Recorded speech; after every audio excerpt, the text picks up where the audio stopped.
Bismillahirrahmanirrahim. Assalamu alaikum students. My name is Abdurrahman and I am teaching you biology. Students, in this session we are going to start unit number 25, man and his environment.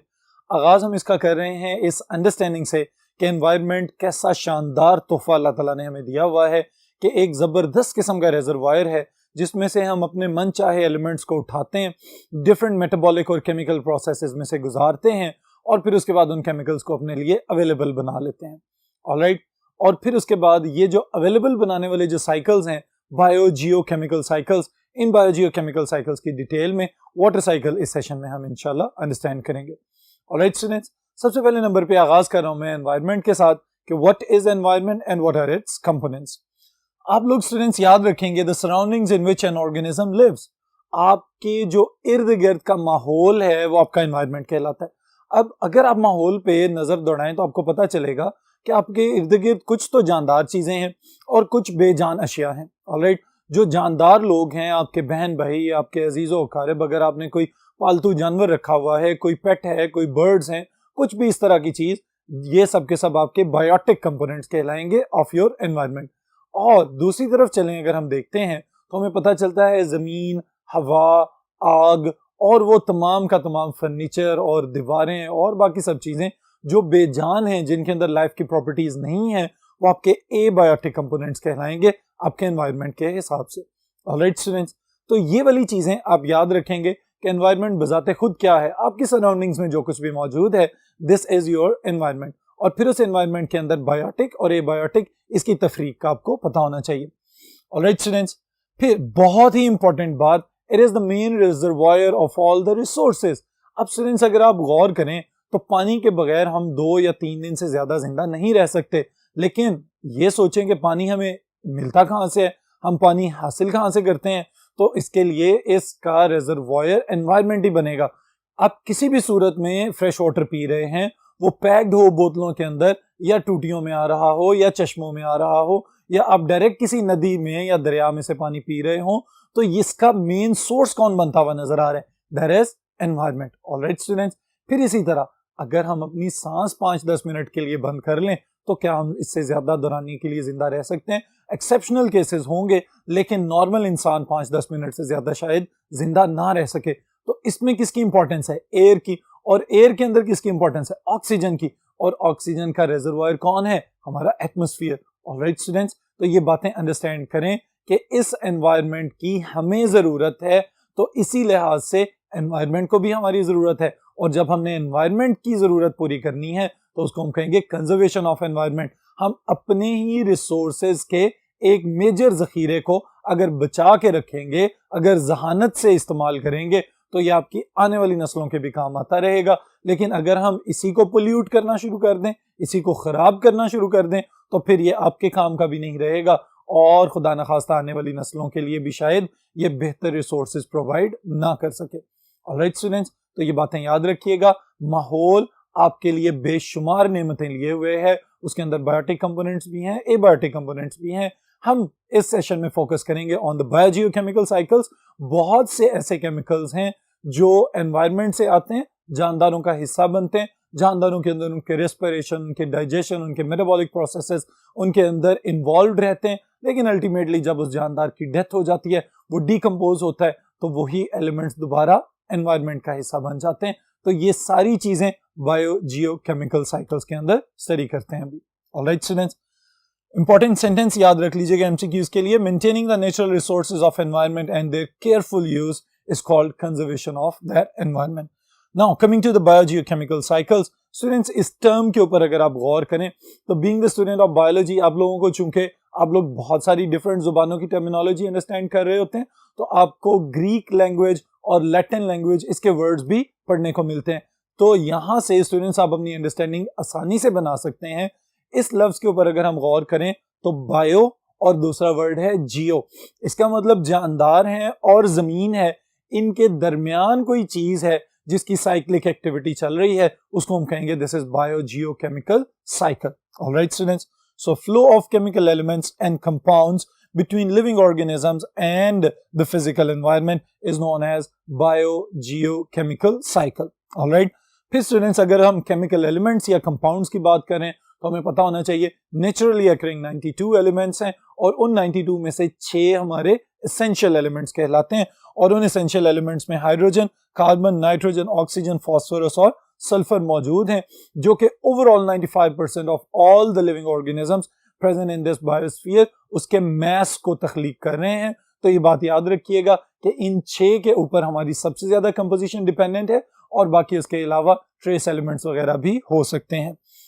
फिर उसके बाद students आप याद रखेंगे, अगर हम environment के लिहाज से बात करें तो हाइड्रोस्फीयर यानी कि इसी बायोस्फीयर के ऊपर जो लिक्विड कंटेंट हमें नजर आता है या वेपर्स की फॉर्म में जो पानी नजर आता है वो हाइड्रोजन और ऑक्सीजन की वजह से है, and hydrogen and oxygen are essential bio elements. Alright students, फिर इसी तरह अगर हम हवा की परसेंटेज स्टडी करते हैं तो हमें पता चलता है कि नाइट्रोजन 78 to 79% है और ऑक्सीजन 21% है। इसका मतलब है कि आपकी जो एटमॉस्फेयर है, जो हवा है आपके इर्द गिर्द, उसके अंदर से अगर आलूदगी निकाल दी जाए तो बाकी सारी की सारी कंपोजिशन इन्हीं 2 गैसेस पे मुश्तमिल होगी और एक्सेप्शनली बीच में नोबेल गैसेस भी मौजूद होंगी।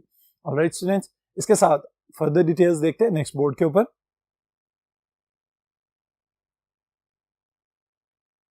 जी स्टूडेंट्स, अब यही जो 6 एसेंशियल बायोएलिमेंट्स जिनका हम जिक्र कर रहे हैं, they pass through biosphere, hydrosphere, atmosphere, aerosphere during biogeochemical cycles. यानी कि आप ये अंदाजा लगा लें कि जानदार जहां तक बायोम्स आपके बन रहे हैं और फिर वो मिल के बायोस्फीयर बना रहे हैं, बायोस्फीयर के आखिरी एक्सटेंट तक जो बैक्टीरिया वगैरह उड़ते हुए मिलते हैं, उन बैक्टीरिया के अंदर भी ये एलिमेंट्स पाए जाते हैं। इसका मतलब ये है कि हवा है या पानी है या जमीन है, हर जगह पे ये एलिमेंट सर्कुलेट करते हुए नजर आएंगे और वो प्रोसेसेस जिनके थ्रू ये सर्कुलेट कर रहे हैं they are known as biogeochemical cycles.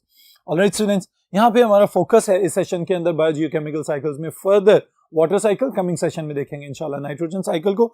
अभी आप अंडरस्टैंड कीजिए कि वाटर साइकिल क्या है और पानी किस तरह से जानदारों की बॉडीज का हिस्सा बनता है, फिर जानदारों में से निकल के बेजान माहौल का हिस्सा बन जाता है और माहौल से दोबारा जानदारों के अंदर आ जाता है। इस चीज को हम कहेंगे this is water cycle. Properties का अगर हम जिक्र करते हैं तो हमें पता चलता है water is odourless, colourless, tasteless substance and covers more than 3/4 of earth surface. जमीन का जो हम नक्शा देखते हैं या ग्लोब देखते हैं स्टूडेंट्स, तो आप अगर उसको एक बड़े दूर के व्यू से देखें तो आपको पता चलेगा कि ज्यादातर हिस्सा तो नीला है और बिल्कुल थोड़ा सा हिस्सा है जो खुश्की पे मुश्तमिल है। तो इसका मतलब ये हुआ कि पानी जितना ज्यादा इस जमीन के ऊपर है उससे कई गुना ज्यादा इसकी इंपॉर्टेंस है for the existence of living organisms and life. Alright students, अगर उस 3/4 सरफेस कवर्ड पानी की हम परसेंटेज डिस्ट्रीब्यूशन करें तो ये आप लोग एमसीक्यूज के लिए याद रखिएगा। सॉल्ट वाटर यानी कि खारा पानी 97% है, 97% of the total water present on the planet. और फिर उसके अंदर फर्दर जो फ्रेश वाटर है वो 3% बनता है ऑलमोस्ट। अब इस 3% में से भी 2% को हम कहते हैं लॉक्ड वाटर। लॉक्ड वाटर से मुराद ये है कि ये ग्लेशियर्स वगैरह में या आइस कैप्स की फॉर्म में स्टोर हो चुका हुआ है, लॉक हो चुका हुआ है, वो हमारे किसी काम का नहीं है। लेकिन फर्दर हमारे पास जो बच रहा है दैट इज अवेलेबल ओनली 1%, जिसको हम फ्रेश वाटर कहते हैं या अवेलेबल वाटर कहते हैं, जो हम अपने घरों में, फैक्ट्रीज में, इंडस्ट्रीज में इस्तेमाल कर रहे हैं। ये है हमारी जमीन का वो पानी का परसेंटेज जिसको हम इस्तेमाल कर सकते हैं अपनी एक्टिविटीज के लिए। ऑलराइट स्टूडेंट्स, फिर उसके बाद आप याद रखेंगे कि वाटर साइकिल के मेन स्टेप्स क्या क्या हैं। Alright students, the first step is known as evaporation. Evaporation क्या होती है? आप लोगों ने एक चीज पढ़ी हुई है कि पानी के पास एक एबिलिटी है कि वो फौरी तौर पे लिक्विड से गैसीय स्टेट में ट्रांसफॉर्म हो सकता है और फिर समटाइम्स सॉलिड्स में भी ट्रांसफॉर्म हो सकता है। लेकिन एवेपोरेशन वाली प्रॉपर्टी जो है स्टूडेंट्स, इसके लिए हमने क्या याद रखना है कि हमारे पास अल्टीमेट सोर्स ऑफ एनर्जी कौन है एनवायरनमेंट के अंदर? That is sun. ऑलराइट, सूरज से आने वाली शुआओं की वजह से, वाटर बॉडीज से और पौधों के ऊपर मौजूद दरख्तों के पत्तों से, वहां से पानी बुखारात की शक्ल में उड़ना शुरू हो जाता है। समंदरों की सतह से भी वाटर वेपर्स की फॉर्म में उड़ना शुरू हो जाएगा और तो और पत्तों के लोअर साइड पे जहां पे स्टोमेटा मौजूद होते हैं वहां से भी पानी एवेपोरेट होकर उड़ना शुरू हो जाएगा। अब जब ये उड़ रहा होगा तो ये हवा का हिस्सा बन चुका होगा। इसका मतलब है कि वो अपनी लिक्विड फेज से गैसीय स्टेट में ट्रांसफॉर्म हो चुका हुआ है। अब जब ये ठंडी हवा ऊपर की तरफ को उठेगी तो कंडेंसेशन कॉज करेगी। इस कंडेंसेशन की वजह से क्लाउड्स बनते हुए नजर आते हैं हमारे एनवायरनमेंट के अंदर। अब ये जो एनवायरनमेंट के अंदर क्लाउड्स बने हुए हैं, ये फिर क्या करते हैं, अगर एक जगह पे बने हैं तो उसके बाद कई किलोमीटर, कई 100 किलोमीटर, कई 1000 किलोमीटर तक एक फासला तय करेंगे और उसके बाद जहां पे कोई ह्यूमिड एरिया नजर आएगा या थोड़ा सा कम एटमॉस्फेरिक प्रेशर नजर आएगा, वहां पे जाके ये फौरन डीकंडेंस होंगे और हम कहेंगे कि अब ये प्रेसिपिटेशन करने लगे हैं। और प्रेसिपिटेशन क्या है? बारिश।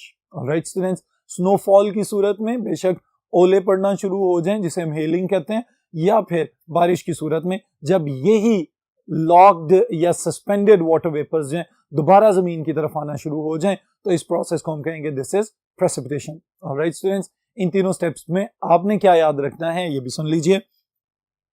The hydrologic cycle begins with the evaporation of water from ocean, tree tops and water bodies, यानी कि पानी बुखारात की शक्ल में उड़ना शुरू हो जाएगा सबसे पहले।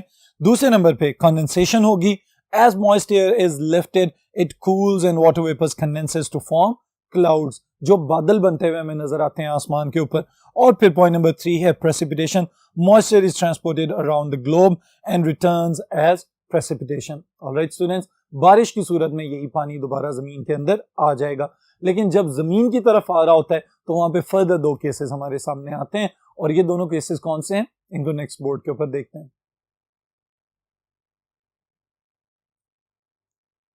जी स्टूडेंट्स, अब यहां पे अगर हम देखें कि प्रोसेसेस अपॉन रीचिंग ग्राउंड, कि जब पानी वापस आ रहा होता है जमीन की तरफ तो उस वक्त क्या क्या पॉसिबिलिटीज हैं, ये पानी कहां कहां यूटिलाइज या कंज्यूम हो सकता है। पहले नंबर पे तो ये है कि some of the water may evaporate back to the atmosphere. पानी गिरते साथ ही, जैसे कि हब्स वाला या गर्मी वाला मौसम हो तो बारिश पड़ते साथ ही दोबारा से इवेपोरेट हो सकते हैं ये पानी के कतरे और गायब हो जाएंगे, जमीन खुश्क हो जाएगी। लेकिन अगर बहुत ज्यादा पानी आ गया है तो वाटर में penetrate the surface and becomes ground water. Infiltration हो सकती है, पानी ऊपर से आहिस्ता आहिस्ता आहिस्ता जमीन के अंदर चला जाएगा और नीचे जाते जाते ये सेटल डाउन होके पानी की एक बड़ी जो हमारे पास रिजर्वायर एरिया है वहां पे जाके ये पानी इकट्ठा हो जाता है और इसको फिर हम पंप्स के साथ दोबारा ऊपर खींचना शुरू हो जाते हैं। ऑलराइट स्टूडेंट्स, यही वाटर साइकिल अगर हम यहाँ पे इस इलस्ट्रेशन में देखें तो हमें पता चल रहा है कि जैसे ही सूरज की रोशनी पहाड़ों के ऊपर या वाटर बॉडीज पे पड़ती है तो फौरन इवेपोरेशन स्टार्ट हो जाती है। ऑलराइट, पानी बुखारात की शक्ल में उड़ेगा, उड़ते हुए जैसे ही हवा ठंडी होगी तो कंडेंसेशन कॉज करेगा जिसकी वजह से बादल बन जाएंगे। अब यही बादल जो है जब किसी और जगह पे ट्रेवल करके पहुंच चुके होंगे तो फौरी तौर पे प्रेसिपिटेशन कॉज करेंगे। बारिश दोबारा रहमत की शक्ल में जमीन की तरफ आएगी, उससे फल फूल नबातात वगैरह उगेंगे और फिर फर्दर यही लाइफ साइकिल्स और न्यूट्रिएंट साइकिल्स चलते चले जाएंगे। ऑलराइट स्टूडेंट्स, इस वजह से ये तो वाटर साइकिल है। फर्दर नेचर में हमें nitrogen cycles, carbon cycles, sulphur cycles वगैरह चलते हुए नजर आते हैं, जिसकी वजह से जानदार और माहौल आपस में इन चीजों का तबादला करते रहते हैं। बायो एलिमेंट्स कभी हमारी बॉडी का हिस्सा होते हैं, कभी एनवायरनमेंट का हिस्सा होते हैं, लेकिन ये आपस में सर्कुलेट होते चले जाते हैं। That's why biogeochemicals are very very significant for all the life forms present on this planet. Alright students, इस सेशन के लिए इतना ही, फिर इंशाल्लाह ताला नेक्स्ट टॉपिक के साथ मुलाकात होगी।